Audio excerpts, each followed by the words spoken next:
GoToWhitney.com.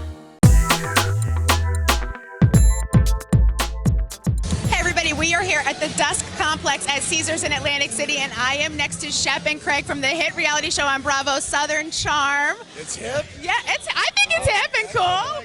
So hip. I really said hip, but maybe I said hip. I don't know. Yeah. Apparently we're hit now. Yeah. Oh, I thought you said hip. Yeah, I said the hit reality. Or hip? Hit. Or both. See, and I'm the one with the drinking problem on the show. His ears don't work after a while. So talk to us about being in Atlantic City. How excited are you to be hosting the party tonight? This is my first time in Atlantic City. I mean,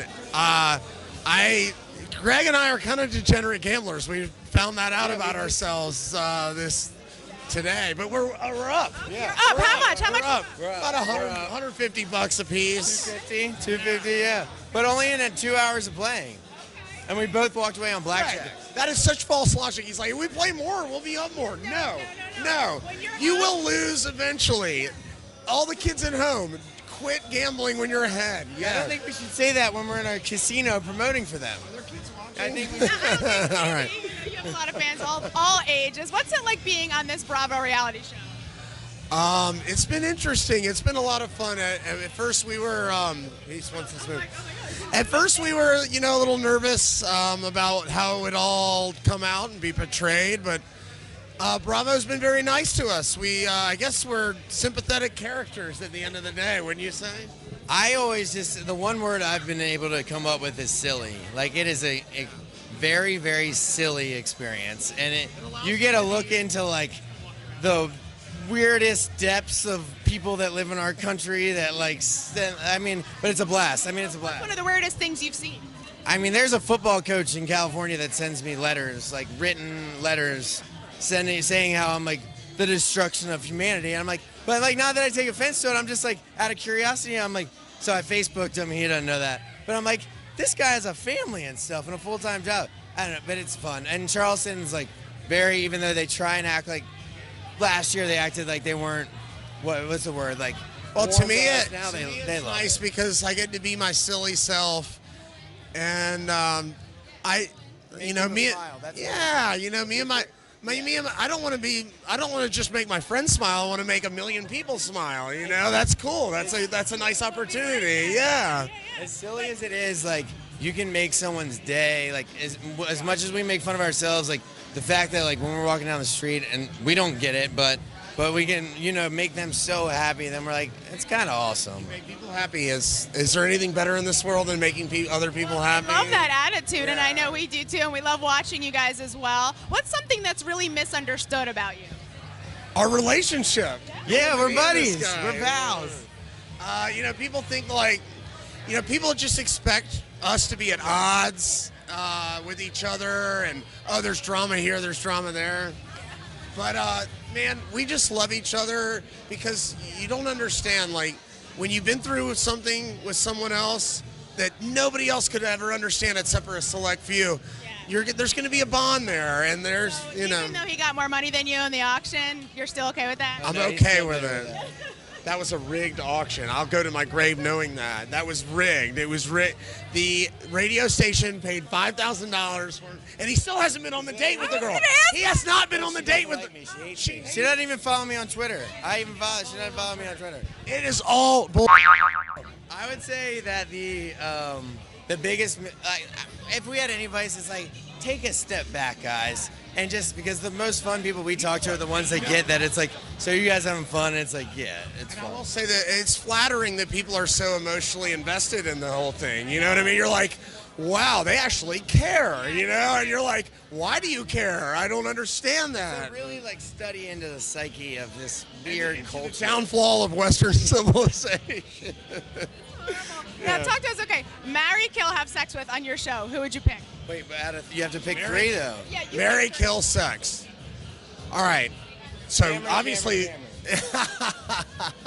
you got to marry Cameran, right? Yeah. 100%. Because then you still and you have to have sex with Landon.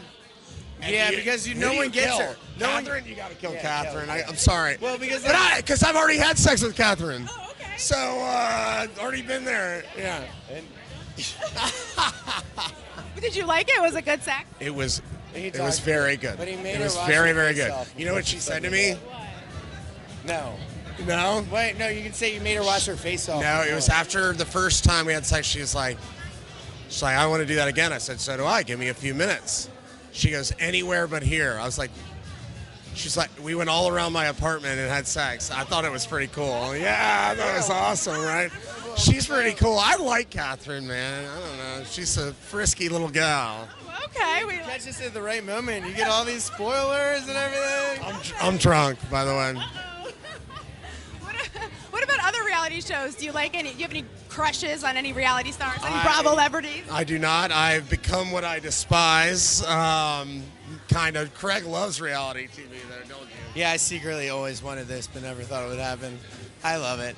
Now, I watch weird documentaries about like. Cameran was my reality show crush. That's how they got me to do the show almost.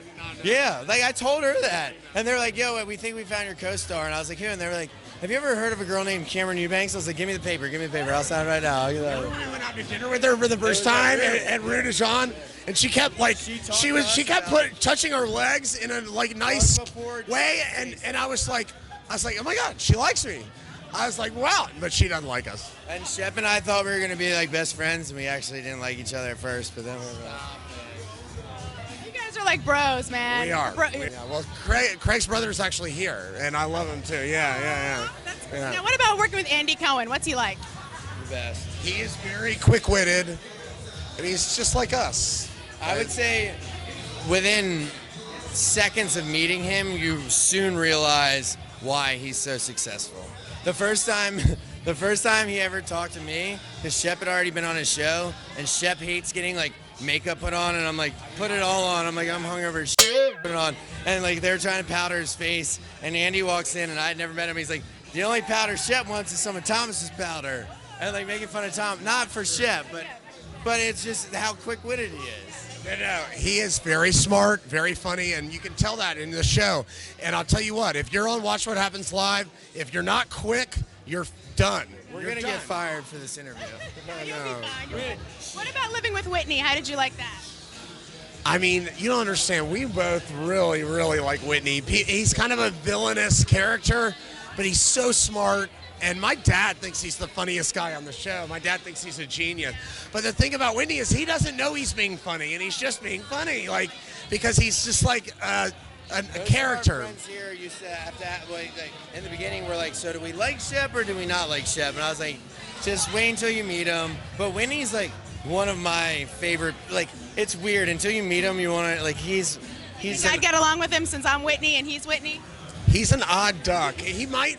The thing about Whitney is he might be very nice to you, or he could be like totally gauche and we could talk him up and then like invite you to dinner and then him just be a huge asshole and ruin it and us be like, or he could be so charming. Yeah, so funny. Like you never know what you're gonna get. What about business projects? What do you have going on? I know you have a lot in the work. I do. I'm opening up this cool old jazz club in Charleston, and that's going to be in the next month. I mean, life is good. I couldn't be happier. Why are you laughing about that? oh, because I was thinking about my answer. What's your answer? I'm on this like new television show that like basically like. You know, Craig has a law degree, but we're all hoping he puts it to use one day. No, it's fun. I think the biggest misconception actually is that a lot of people forget that we're not like, it's a pretty fun life. Like, without saying what we're not allowed to, I mean, we're not doing this for free, you know? So we get to have some fun. It's fun. Again, it all comes back to being silly and funny on TV instead of in front of your friends, which I've been doing my whole life, you know? So. Well, what are your parting words? What would you like people to know, and where can we find more information about you? Oh, well, I write a lot. I'm charlestongrit.com. I'm a blogger, and I'm a good writer. What else should you know about me? Boxers or briefs? Boxers. Neither. I haven't worn underwear since like high school. I don't see the point in it. Like, unless you can't control, like, what's the point? I don't see the point in underwear, and it's actually not good for you. It's just that you have underwear and you don't. There's no point in underwear unless you piss yourself. What about your pants? Like, you don't want to. Yeah, they bunch. Like, seriously, I haven't worn underwear since high school. Wait, what's the reason? What you asked Yeah, for, right. you Even that is bad for you too, as male. Yeah, and it's not comfortable. You sit in like your chair with it. What about you? Oh, hey, I don't talk about that stuff. Hey, all the time, all the time. Not too long. We'll spin the interview around real quick. No. What do you sleep in? Yeah, what do you sleep in? T-shirt boxers. I'm a t-shirt yeah. and boxers I have guy. to have like shorts on, like lacrosse shorts or something, like gym shorts. I can't do the naked thing. But I can't. Like, Yeah. I have to have like So, shorts. like, when you're making out with a girl and she realizes you're not wearing underwear. No, but I don't get to that point. No, if I'm going out with a girl and like I know that's a possibility, then I'll put briefs on because then it's real weird because it's like, why aren't you taking your pants off? And it's like, because if I do, then we're like, just trust me, these are all thoughts. Yeah. I think we might have We've already like we've broken all rules in the last We're month. still up $100. Yeah. I thought it was 150, but okay. Yeah, he's already siphoning off $50 from you. Well, at least I'm trending Well, downward. we're gonna have to pay you to edit this interview. We gotta I'm going to be getting an email from you like, listen, Whitney. All right, guys, we were here at the Dusk Complex here at Caesars Atlantic City with Shep and Craig from Southern Charm, the hit reality show on Bravo. We welcome them here to the party. Thank you for coming to Atlantic City. We hope you have a great time here.